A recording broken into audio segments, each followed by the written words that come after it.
أعوذ بالله من الشيطان الرجيم بسم الله الرحمن الرحيم رب اشرح لي صدري ويسر لي أمري واحلل عقدة من لساني يفقهوا قولي آمين يا رب العالمين. Assalamu alaikum everyone. I hope all of you are doing great.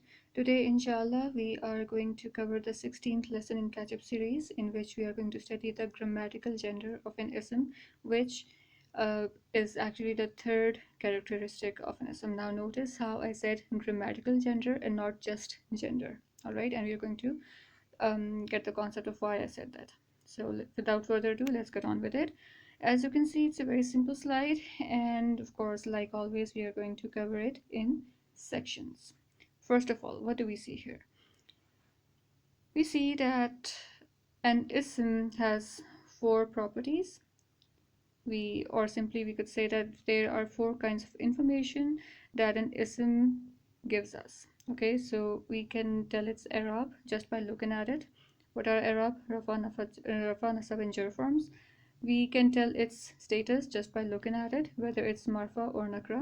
We have already done i'rab and status. All right, we are left with plurals, and right now we are going to do the grammatical gender of ism. Okay, now why do I keep saying grammatical gender?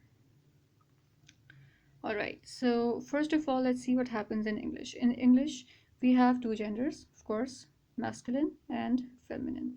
Now, all the living things that are masculine are included in this group, and all the living things or all the living beings that are feminine are included in this group, in the feminine group, of course. And all the inanimate objects haven't been allocated any separate gender or any other group. Neither they have been categorized as either masculine or feminine. All right, so if you say the word book, it's inanimate, it's neither masculine nor feminine. Okay, now what happens in English, in Arabic? We have, for example, the word kitabun. It is inanimate, it is ghair We have done the grammatical classification of Allah subhanahu wa ta'ala as creatures. So we say in Arabic the word kitabun is grammatically masculine. Alright, it has been allocated a gender. It doesn't matter if it is ghair it doesn't matter at all. Alright, so it has been given a gender. And every ism in Arabic has been allotted a gender. It's either feminine or masculine. Every ism has a grammatical gender. No ism exists that does not have any gender, any grammatical gender. Alright, so every ism in Arabic has grammatical gender. It's either going to be feminine or masculine. Alright, so now this concept is a bit different from what we have in English, but those who know some bit of Urdu can relate to this concept, because in Urdu we have the word kitab for book, and in Urdu we deal this word as feminine. All right, so kitab hoti hai. All right, so we deal it as feminine, but we do not deal it as masculine. But in Arabic, this word is dealt as masculine. Okay, so these are some differences between English and Urdu, between Arabic and Urdu. So I hope that the reason why I keep calling this thing as grammatical gender is clear now. Alright, because the word kitabun is ghair It is technically neither feminine nor masculine. But since every ism in Arabic has a gender, has a grammatical gender, that's why we include it in masculine. Alright, so that's why grammatical gender and not just gender.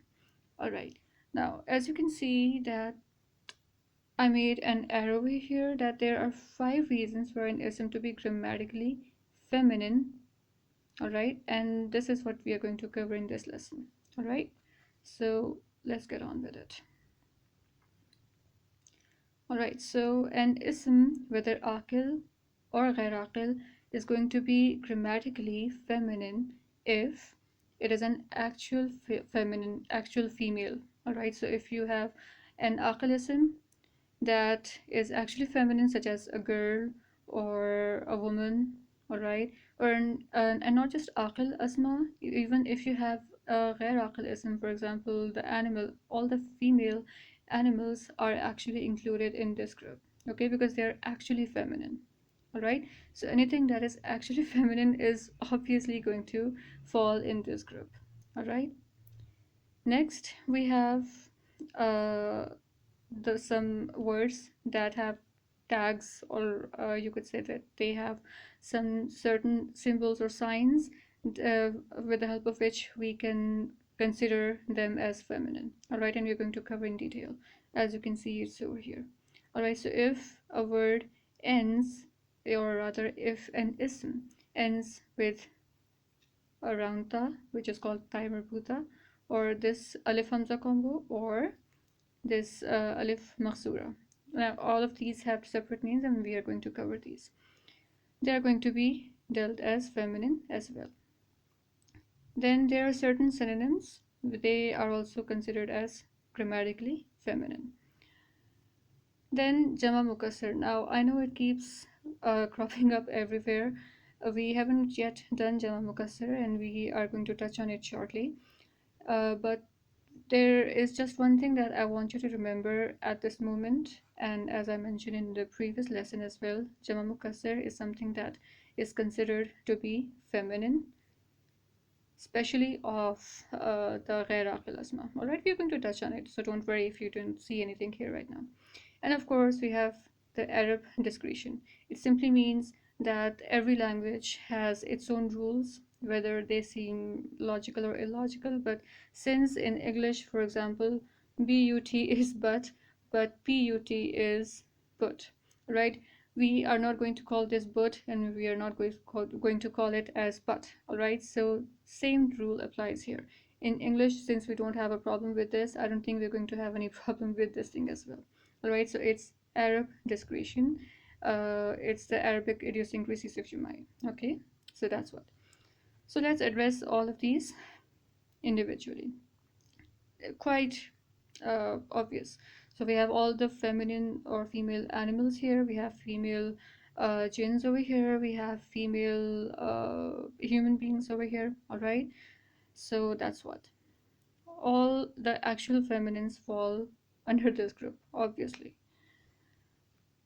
Next, Arab discretion. As I mentioned it already. All right. So there are certain words which uh, have been already predefined as feminine by the Arab linguists. Okay, so for example, the word al-arz, or only al-arzun, it means a land, or harbun, it means a war.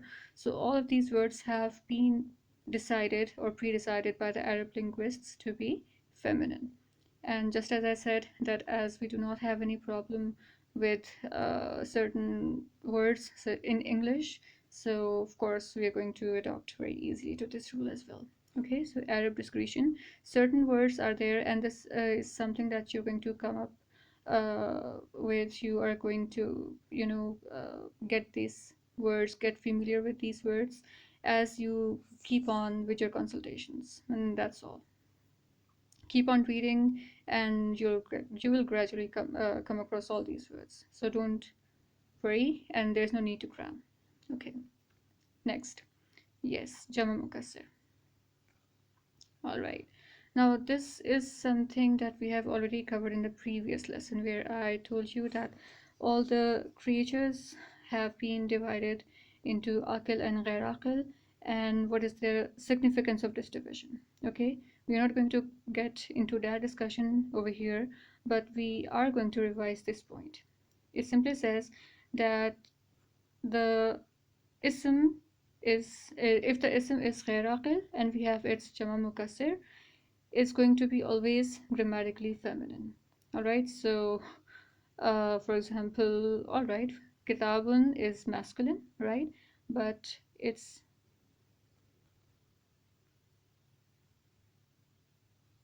jama mukassir is kutubun.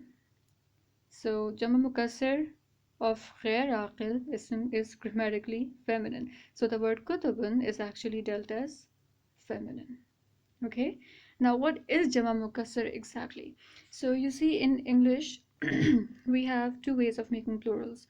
For example, we could add a suffix either of s, or if you have any word that ends in y, you simply chuck the y off and you add ies instead of y. All right, so it becomes skies, and then similarly you have oes for certain words. All right, so you can add suffixes, and that's how you can get some plurals.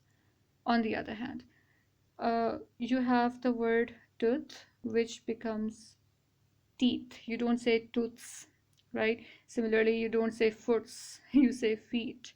Similarly, you say mice, you don't say mouses. All right, so what's actually happening is that there isn't the addition of any suffix over here.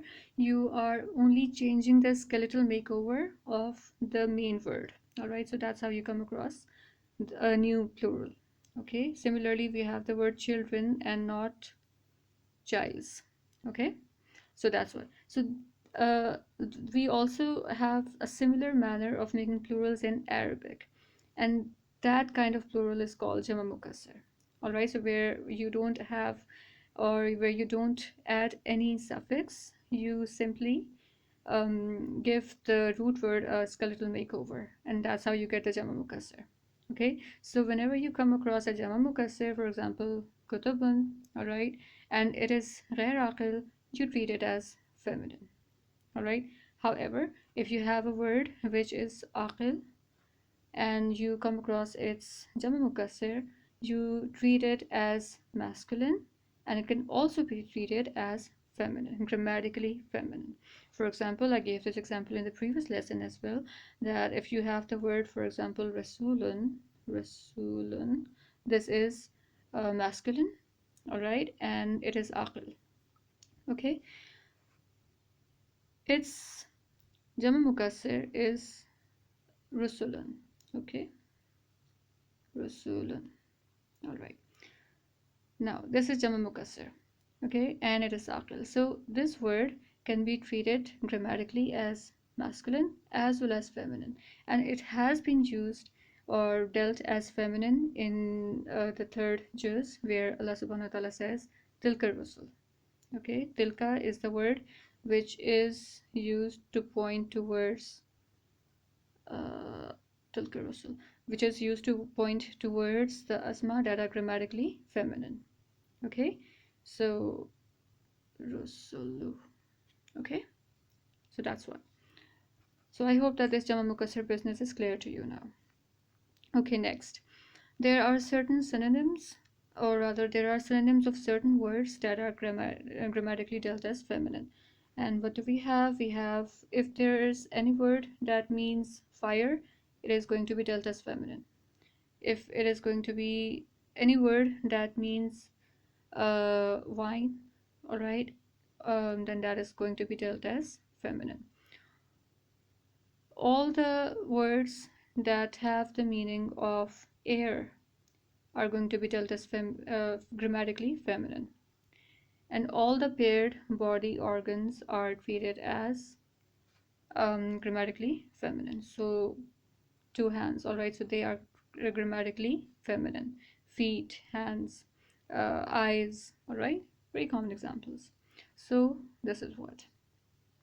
And finally, there are certain words that if they end in either of these, or rather any of these, they are going to be dealt as feminine.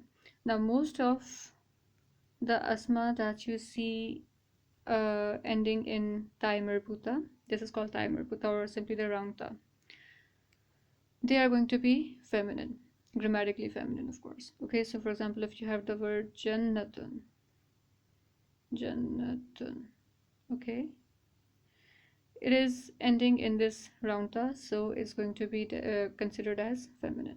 Okay, now there is only one exception to it, and we are going to address that exception when we are learning some patterns for exaggeration. Okay, so for example, if we have the pattern of this alamatun, uh, scholar, okay, when someone who knows a lot, so the superknower of things, it's a pattern for exaggeration. Okay, so over here you see that it is ending in the in the timer puta, but here in this pattern specifically, this word is not going to be considered as grammatically feminine. Okay, so this is just one exception.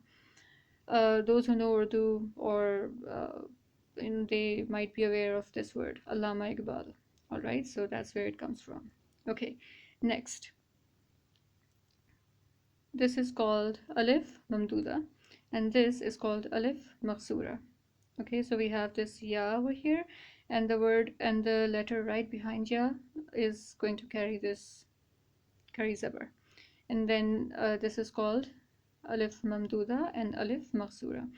Now, mostly the words that end with these combos are considered to be grammatically feminine, but it is not always the case. All right, so don't get surprised. Don't be surprised if you find a word that ends in either this or this and you see it being dealt as uh, grammatically masculine and not feminine. Okay, so it's not always the case. It's mostly the case that the words that end in alif mamduda or maksura are considered to be grammatically feminine. All right, now we are going to come across lots of examples that end in daimar bhuta and all alif maksura and alif mamduda, so you don't need to worry if you don't see any examples over here. Okay, we're going to see a lot of examples inshallah. So, well, this was our lesson about the grammatical gender of an ism, and I hope that it was clear. If there is any query, of course, you can reach out to me and I'll try to simplify it further. Okay, so till the next lesson, I'll take your leave. Barakallahu li wa lakum fil Qur'an al Hakim. Allah Hafiz.